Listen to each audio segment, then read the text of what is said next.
From the historic campus of Hillsdale College in Hillsdale, Michigan, where the good, the true, and the beautiful are taught, nurtured, and honored, this is the Radio Free Hillsdale Hour, bringing the activity and education of the college to listeners across the country. Socialism can never die. A new generations of imbeciles will come along that will fall prey to that reflex. That infantile logic is perfectly justified when I'm 5 years old in kindergarten. This is your host, Scot Bertram. Welcome to the Radio Free Hillsdale Hour, part of the Hillsdale College Podcast Network.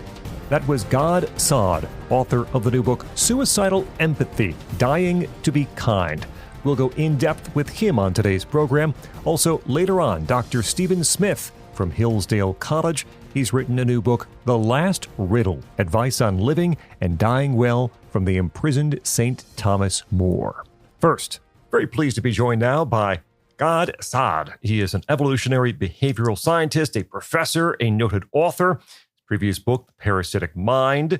His brand new one is Suicidal Empathy, Dying to be Kind, and it is available now. Gad, thanks so much for joining us.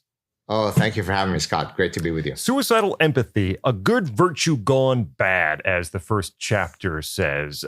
What's the problem with too much? And you're careful to say it's not empathy itself you have a problem with, but what is wrong with too much empathy? So let me explain it using some evolutionary principles. And I'll draw first an analogy and then it'll lead back to your question. So let's suppose that you and I, Scott, were to meet at a party. And prior to you coming up to introduce yourself and shake my hand, I noticed that you had been incessantly sneezing into your hand. And so I had scanned the environment for potential threats, which is an evolutionarily adaptive mechanism. Mm-hmm. Then I shook your hand politely, and then I quietly and discreetly headed off to the bathroom to wash my hands because I don't want to catch your cold. So what started off as an adaptive process can now become maladaptive in the following way. If you suffer from germ contamination fears, which is a form of obsessive compulsive disorder, you end up sticking in the bathroom for the next 8 hours until your skin is falling off, scalding hot water, because you can't extricate yourself from that action once it begins. So what started off as an adaptive, well-modulated, well-calibrated mechanism becomes maladaptive when it misfires. The exact same principle applies in the distinction between empathy and suicidal empathy. Empathy, as you correctly pointed in the introduction to your question, is a perfectly laudable virtue. We are a social species. For you and I to have a meaningful conversation, I need to put myself in your mind and vice versa. That's called cognitive empathy or theory of mind. But like Aristotle explained to us several thousand years ago via his golden mean, too little of something is not good. If I have no empathy, I'm a psychopath. Too much of something is not good. And much of life is finding that sweet spot. So suicidal empathy is really a three-part monster. Number one, it is hyperactive. It hyperfires in the wrong situations towards the wrong targets of your empathy. Once you put those three together, you're well on your way to ending Western civilization. And you say it is never a good idea to ignore the warning signs of reality. So what's the flashing light on the dashboard that's telling you that far too many of us are suffering from suicidal empathy? Well, of course, the book is about identifying endless manifestations of suicidal empathy, both in terms of domestic policies and foreign policies that speak to your question. But let's take maybe the most ominously flashing sign, although we can then drill down to other examples if you'd like. Immigration is a wonderful thing if it is well calibrated. Gad Saad is an immigrant who was granted status in Canada because I was escaping the Lebanese civil war. Elon Musk is an immigrant who then has gone on. He came to Canada first and then moved on to the United States. The fact that Gad Saad and Elon Musk are immigrants, as is Ahmed Muhammad Hussein, who is a frequent guest in the summer camps of Al-Qaeda in Waziristan, we're all called immigrants. But the likelihood of us equally contributing to society and equally likely in internalizing the ethos of American exceptionalism is not true to be equal. Suicidal empathy says, no, you're all immigrants, therefore you all are equally likely to share in the beautiful experiment called United States. If you argue that there is a difference in the likelihood of people coming in and contributing positively, then you are a bigot, you're an Islamophobe, you're a racist, you're a so on. And therefore, let's have open border policies because everyone should have the chance to contribute to the great American experience. So open border policies is the fastest way by which suicidal empathy is going to lead to the demise of the West. Gad Saad is with us. His new book, Suicidal Empathy, Dying to Be Kind. So many of these chapters are wonderful. I enjoyed the second chapter on forbidden knowledge and the idea of calling things what they are. You just talked about immigration, and are they illegal immigrants? Are they illegal aliens? Are they simply undocumented? We have Brett Kavanaugh's attempted assassin, who for everyone is clearly a man, and the media insists on calling him a woman because he has asked them to. Why is it so important to call things and identify things for what they are? Right. Look, a foundational feature of being Homo sapiens is we have a prefrontal cortex that allows us to navigate through daily reality in a way that is meaningful, right? So, for example, the most defining feature of our respective personhood is our biological sex. We are a sexually dimorphic, sexually reproducing species consisting of two phenotypes called male and female.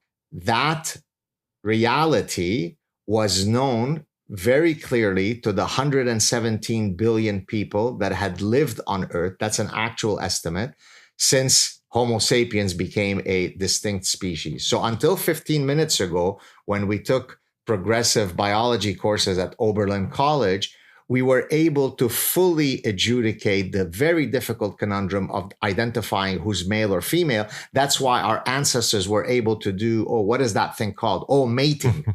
But 15 minutes ago, we realized that we had been really succumbing to heteronormative reality in saying that I know that if you look at Gad Saad, he's actually male based on his clear visual markers. That's why I need to put a pronoun thing in my bio so that you know that I'm really male, not female. Now, once we rape and murder truth for such a ridiculous context, then all possible truths are up for grab, and they become part of forbidden knowledge. Don't recognize something as truthful if it has any chance of hurting the feelings of some marginalized group. So what you're doing then, Scott, forgive me for the long-winded answer, is you're applying what's called a consequentialist ethic to the deontological principle. Deontology are absolute statements. So if I say, it is never okay to lie, that would be a deontological statement. If I say it is okay to lie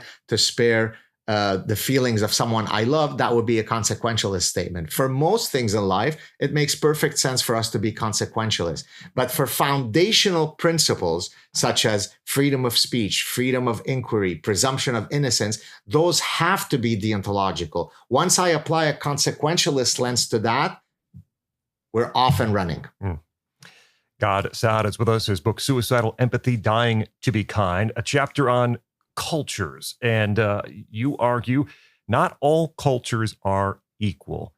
Is it harmful for us not to acknowledge that perhaps the West is best?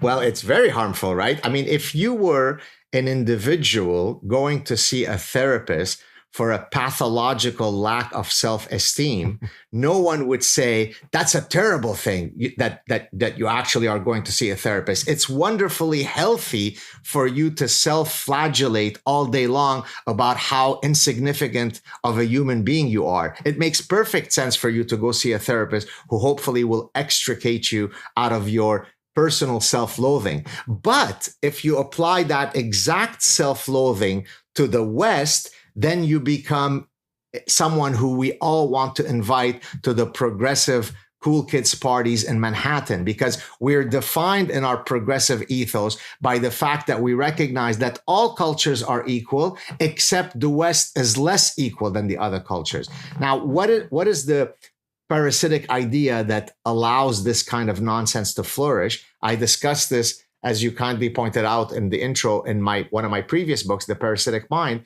where I talk about cultural relativism as a parasitic idea. Cultural relativism renders me impotent to make value judgments about the practices and beliefs of another culture, especially, God forbid, if that other culture is not a white culture. So if the other culture wishes to cut off the clitorises of 5-year-old girls, shut up, racist. If the other culture wants to engage in child brides, shut up, racist. If the other culture wants to stone women to death, shut up, racist. Well, now you could see how if I internalize the parasitic idea of cultural relativism, that creates the fertile ground for my open border immigration policy, because I'm no longer able to say these folks from these cultures are more likely to assimilate than those folks from that culture.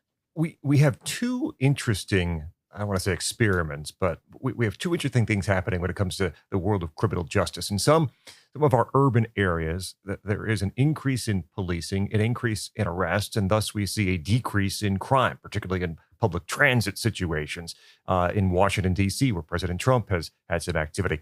On the other hand, we have candidates and some who are winning primaries here in the United States arguing for no prisons and no police and making every excuse possible for those who are breaking the law. There's a chapter here where you say reflexively mitigating the actions of violent criminals by proposing external root causes. It's not that person's problem, not that person's fault that he or she is doing what they are doing.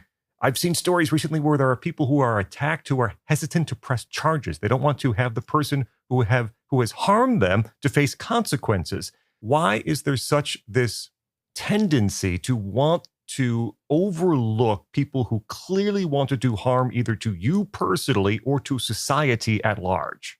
Because in their view, the suicidally empathetic folks, there is a competing hierarchy of a moral calculus.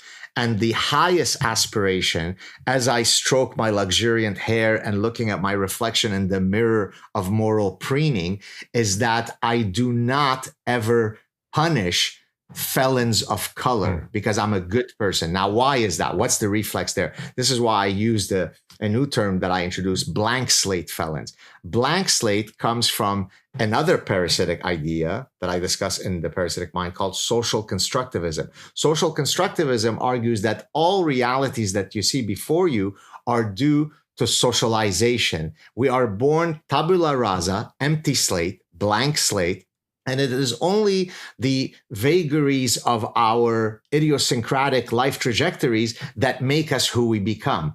We're all born with equal potentiality, equal likelihood of criminality, and so on and so forth. So now imagine if you internalize that ethos, then you argue that someone who is born black in the terribly white supremacist society known as the United States has already been existentially punished. So now you're going to tell me that you're going to put this noble felon of color in prison if only he committed 193 previous crimes? Don't you think you should be a good person and give him a second chance? And by second chance, I mean 194th opportunity to make good in his life. So because I'm a good person who bathes in the infinity pool of suicidal empathy, I don't think that it serves anybody any purpose to put a felon of color in prison.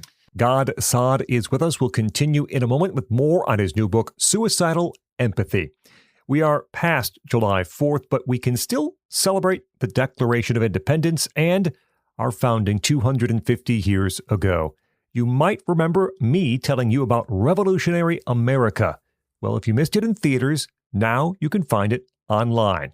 Search for Revolutionary America on YouTube. It is the first documentary about the American Revolution that you can trust from Hillsdale College. 250 years ago, a group of ordinary people did something very, very extraordinary. With America's anniversary now past us, we still have time to remember exactly what they did and why it still matters. Watch Revolutionary America from Hillsdale College, now on YouTube.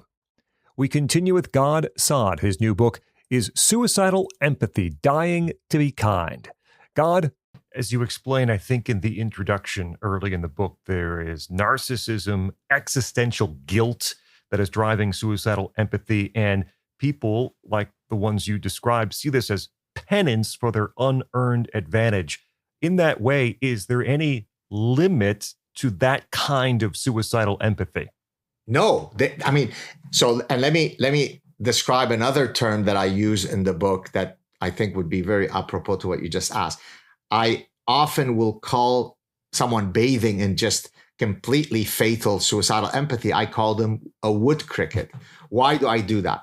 Because a wood cricket is an insect that wants nothing to do with water.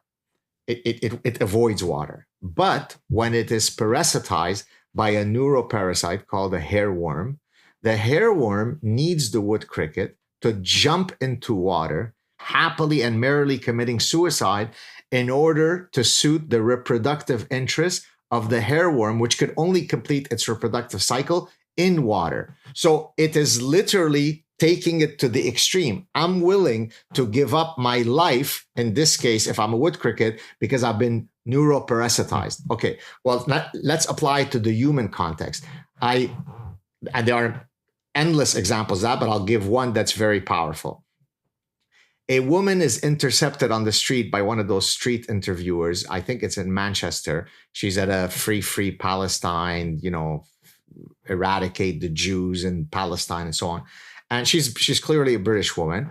And so the interviewer says, "Oh, you're free Palestine? Okay. Well, do you know what they do to gay people and queer people in Palestine?" And she goes, "Yes, I know. I'm queer myself." So then he's taken aback and he says, "Well, what do you mean? So you're supporting the society that if you were there, they would kill you?" She goes, "Yes." He goes, "But how could that be possible?" He's really incredulous. He doesn't understand it. He hadn't read my book yet. and then she says, "Well, I don't care. Just because they're going to kill me doesn't mean that they're not worthy of my support. They have a right to exist." Well, that's what a human form wood cricket looks like. So there is no end to my suicidal empathy. I'm willing to die at that altar once I've been parasitized by that mindset. That leads me to a question about the chapter on meritocracy, scientific knowledge. You say that it's tantamount to white supremacy in the minds of those who are suicidally empathetic. And yet, if we look at the areas in which those things don't matter anymore, you point out aviation, people flying our planes, medicine. We know UCLA has come under fire for their admission practices and how they gauge who is going to be admitted to their doctoral programs. These are areas in which we all can bear the consequences. It's not some thing out in space that has no bearing on our life. The people who fly our planes, the people who diagnose our illnesses, the people who are practicing surgery on us, these are people who are going through this idea that meritocracy and scientific knowledge itself are white supremacy. Do people understand the potential consequences of that and not care, like that woman you explained? Well, in academia, they don't care. The average person walking in the street understands how insane this is, but they feel as though they don't have the power to affect change, which is simply not true. If you speak out, the silent majority detests all this stuff, but they are completely locked in a tragedy of the commons. You know what? Let Gad Saad speak out. He's a big boy. He could handle it on our behalf. I simply have too many costs to bear if I actually speak out against this nonsense. Gad can handle it on our behalf. But the reality is, it's aviation, it's medicine, but let's discuss another one. How about firefighting? Mm-hmm. How about the deputy chief of the LA fire department, who is a obese woman of color who is also queer, explaining to the rest of us simpletons that, listen, when you're going somewhere, to save someone from a burning fire, you want to know that the person who's saving you looks like you. Mm-hmm. And then using my now legendary satire, I said, absolutely right. When you are an obese queer woman who weighs as much as a California seal, you don't want some tall, muscular, heterosexual firefighter saving you because he can't understand your plight. You want an equally immobile, fat, queer lesbian to get you out of your predicament because then she really understands your plight. That person who uttered those words, Scott, was not being satirical. She has fully internalized the cancer known as diversity, inclusion, and equity. So from her vantage point, what she said makes perfect sense. Gad Saad is with us. Suicidal Empathy is his new book, Dying to Be Kind. We have to talk a bit about socialism and the rise of some of these DSA candidates here in the United States, recently winning primaries in New York, but also winning mayoral elections across the country. You say in the book that socialism's rise is fueled by the allure of empathetic fairness. Would you point to that as the primary factor in what we've seen over the past few years, and perhaps this year in particular, with these DSA, Democratic Socialist of America candidates winning, and the allure of socialism among some of our younger, college-educated Americans, but also some of our wealthier, white, liberal Americans as well? Exactly right. Now, it's a 1-2 punch. Mm-hmm. So it's first, one of the 7 deadly sins is envy. In the 10 Commandments, we have the allure of covetousness, right? Oh, look, that bastard neighbor of mine has that Porsche and I don't have it, right? That's positional economy. I compare myself to the other. So take envy, which moral philosophers and theologians have known as a alluring trap as part of the architecture of human beings, and then couple that with the supposed empathy of creating equality. It's simply unfair, if I'm a suicidally empathetic person, that Elon Musk has so much money when someone else who works very hard doesn't have enough to necessarily put food on the table. That existential reality is grossly unfair. So why don't we have an empathetic overlord, because they are seeking to maximize existential fairness, come and take all the money from those gluttonous wealthy people and give it to other people. Therefore, we could all live in this wonderful unicornia where we're all equally miserable, right? And so it is absolutely rooted in that reflex that socialism can never die. That's why I call it akin to the phoenix that always arises from the ashes, because as long as we'll be reproducing new members of Homo sapiens, a new generations of imbeciles will come along that will fall prey to that reflex. But now here's the issue, Scott. That infantile logic is perfectly justified when I'm 5 years old at kindergarten. This is when I learned that sharing is caring. Mm-hmm. It's not right for Johnny to have 4 toys while Billy is sitting twiddling his thumbs with no toys. So we teach them to internalize the message of sharing is caring. But then once I become older and I'm slapped by this thing called reality, I understand that human beings are a hierarchical species. Now, why is that important? Because some of us are taller or shorter, harder working or less harder working. So we are not communistic in our inherent human nature. E.O. Wilson, the famous Harvard biologist who studied social ants are communistic. There is a reproductive queen, and then there is an indistinguishable class of worker ants and soldier ants. So it is literally the case that social ants are communistic. When he was asked, Professor Wilson, what are your thoughts on socialism/communism? He gave arguably the greatest answer of all time. He said, great idea, wrong species. So when you are constantly imposing a socio-political economic system that is incongruent with our phylogenetic history, it shouldn't be a surprise that it will always fail wherever it's tried. But apparently Bernie Sanders and occasional Cortex AOC will usher the real socialism once they take power from the rest of us. Gad Saad is with us. Suicidal Empathy is the new book. You say that Donald Trump's second election does not spell the end of the lunacy that has gripped the West.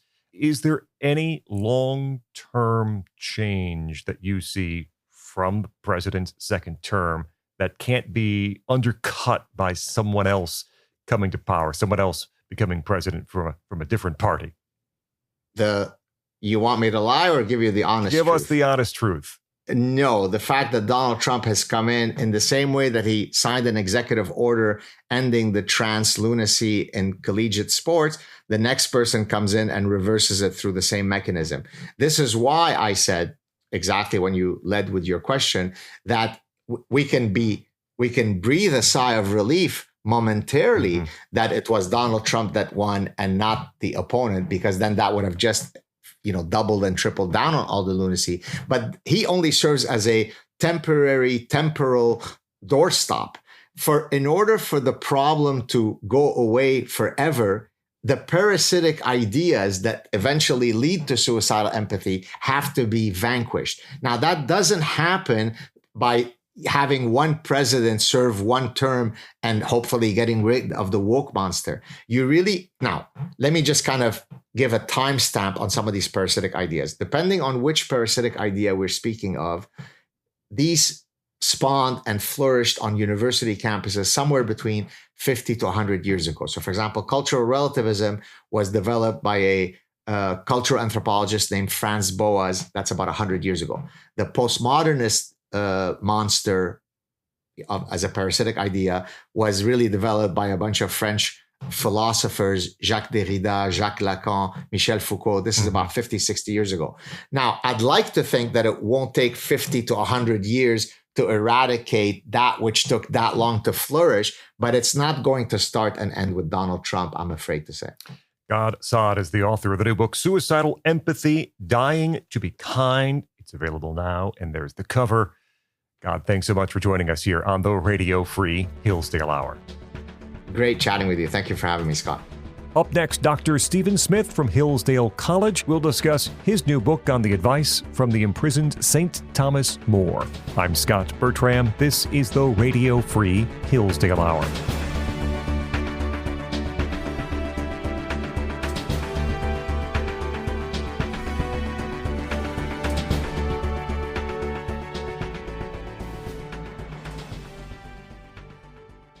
It's no secret that Americans are more divided than ever. And it's not just over what policies will improve our great country. No, it's over whether America is great at all, whether America deserves our love. That's why Imprimis is so important. Imprimis looks at the issues of the day from a constitutional perspective, reminding citizens always of our great heritage of liberty. For more than 50 years, Imprimis has featured speeches from the smartest conservative thinkers and writers at Hillsdale events. These days, Hillsdale publishes people like Molly Hemingway, Andy Puzder, Harmeet Dillon, and Chris Rufo. Over 6.4 million American households and businesses receive Imprimis absolutely free. And I urge you to sign up for it today at no charge. To get your free lifetime subscription, go to hillsdale.edu/lifetime right now.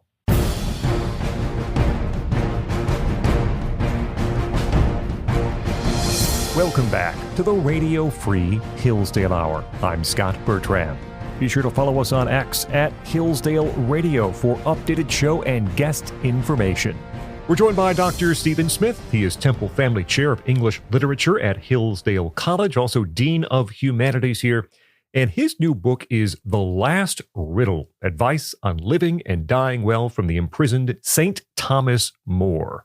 Dr. Smith, thanks so much for joining us. Thank you for having me, Scott. Pleasure to be here. Interesting conversation today about these letters from Thomas More that he wrote and your analysis of them. For our listeners who might not be so familiar, we always like to begin by cluing them in. So who was Thomas More and why was he even imprisoned? He was the famous English statesman, father, and friend who lived from 1478 to 1535.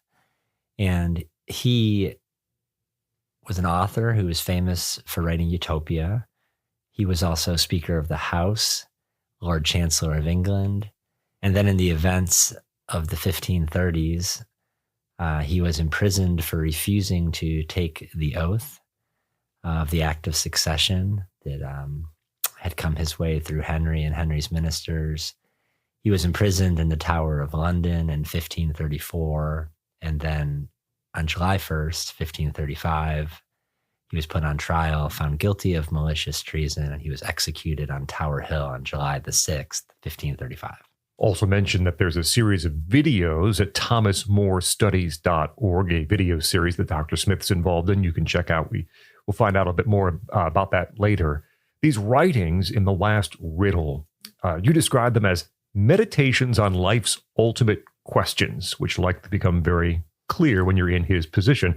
Why do you think these final months of his life still fascinate readers some 500 years later? Well, the idea of the book is that you can begin on the morning of More's first interrogation and follow his footsteps, his mind, his heart through these letters and prayers right to the trial and to his death. And I think that the reason the Tower is so fascinating to readers and to history is that it really shows us a great man at the testing point of his life. I mean, More was in his 50s at this point. He had held many offices. He was famous. But this really is the testing point of his whole life, of his integrity. Mm-hmm.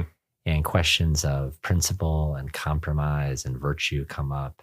But also, it's a family drama, a drama of friendship, and a drama about the rule of law as well. So the story of the Tower of London and the plight of this great man for those 15 months is powerful, fascinating, unforgettable. Before he became a martyr, you mentioned all these things More had done, had accomplished: lawyer, statesman, diplomat, husband, father. Do we see a particular side of Thomas More emerge clearly in these writings inside The Last Riddle? I think that More's among the most versatile authors I have studied personally. So yes, he has many sides, kind of many-minded, many-sided, versatile man.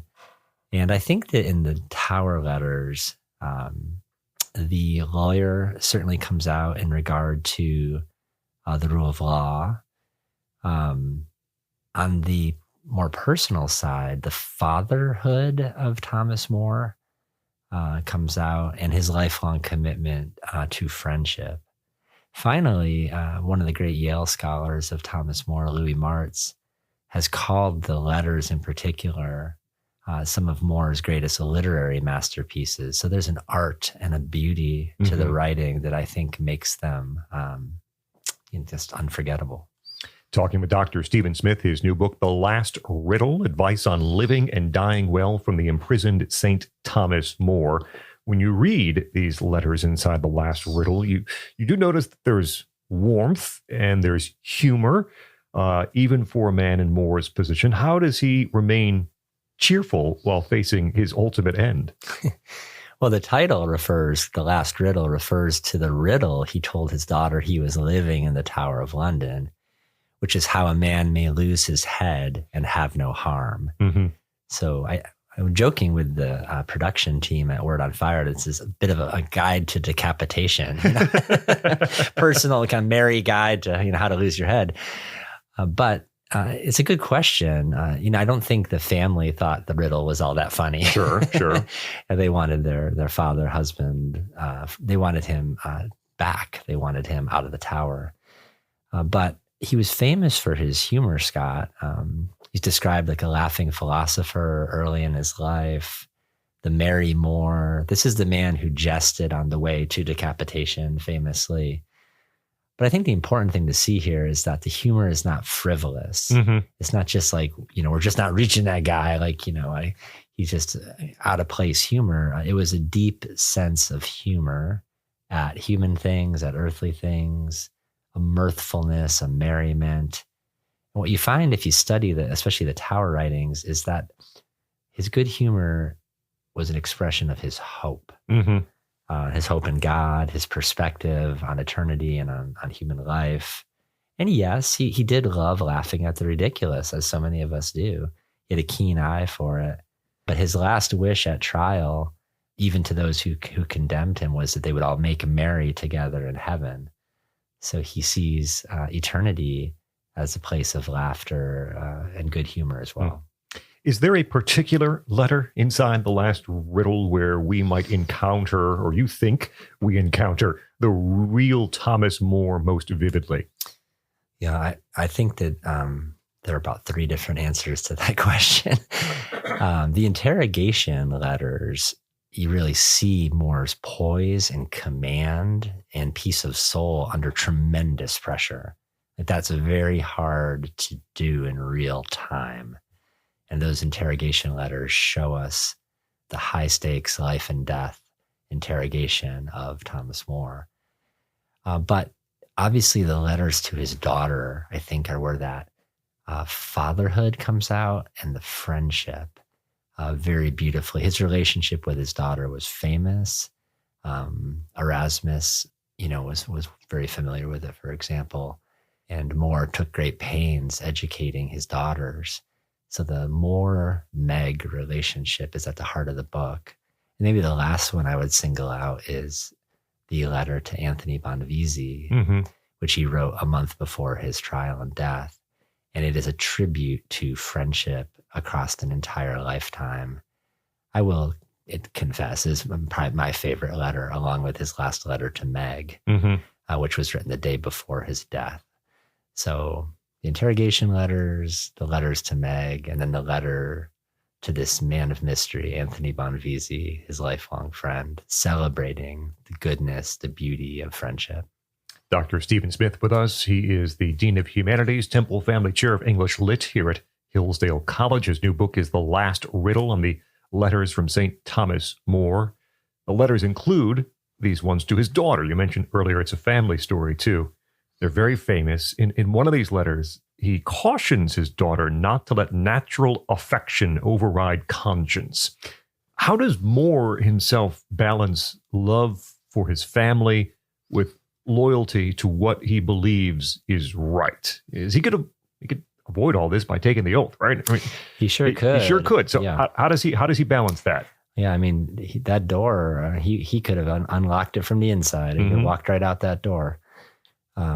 I think he sees his stand of conscience and his stand of truth as being the best way he can love his family, even though it may be a tough form of love.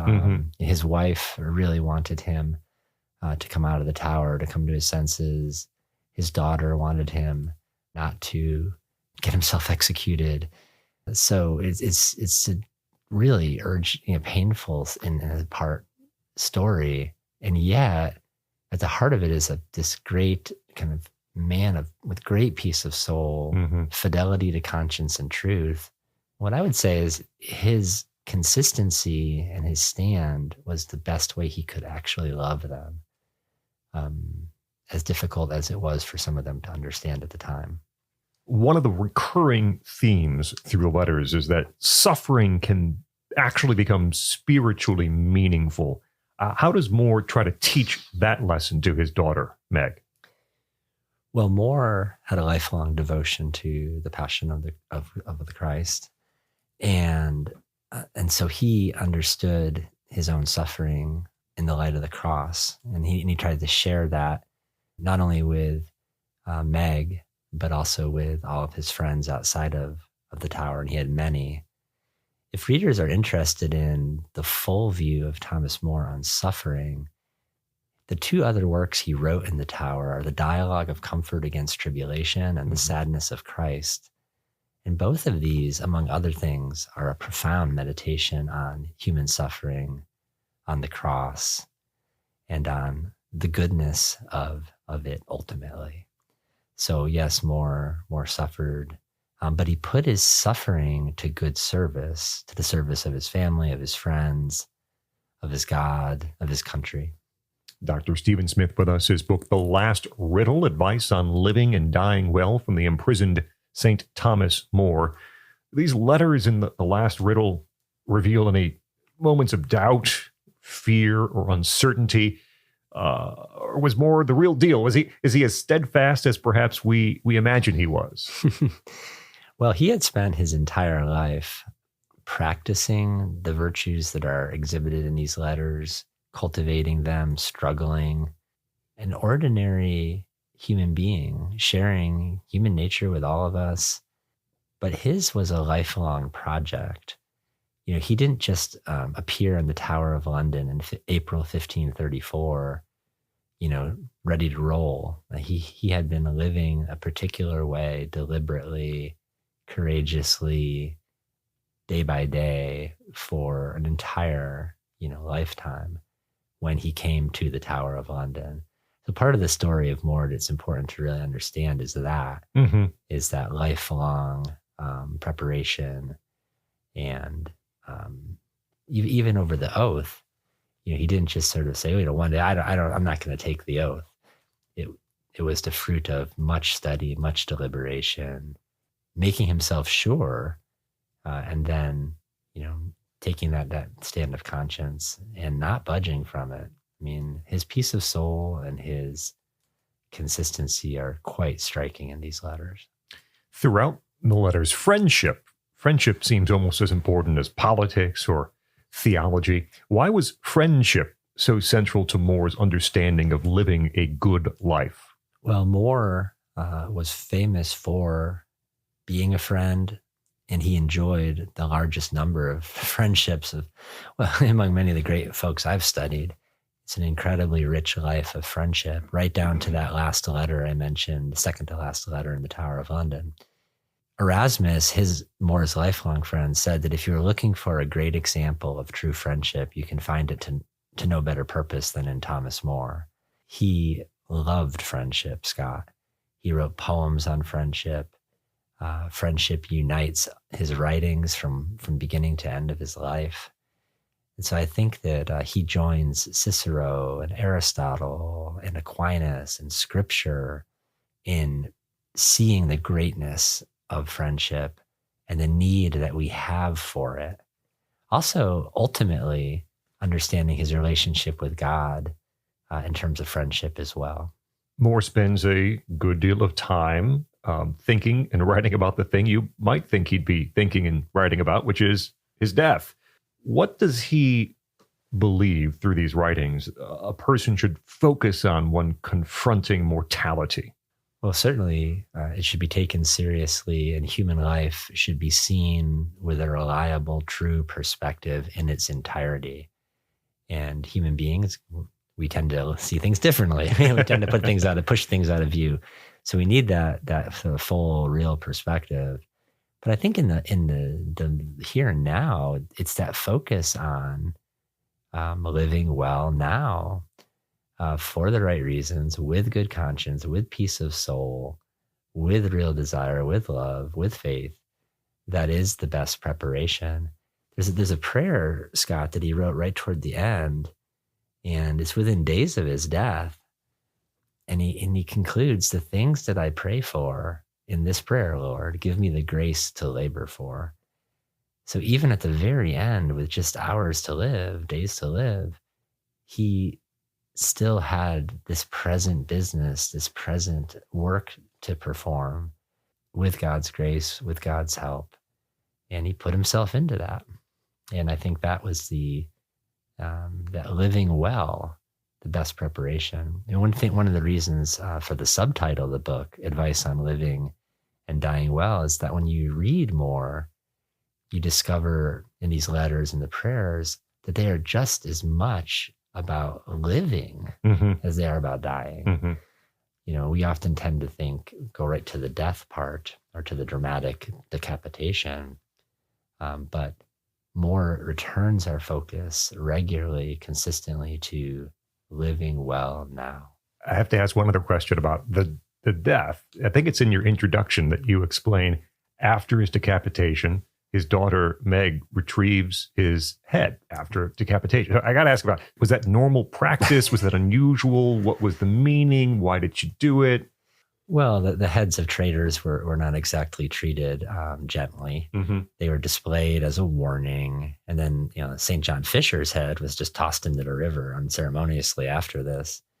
So Meg courageously found a way to retrieve the head.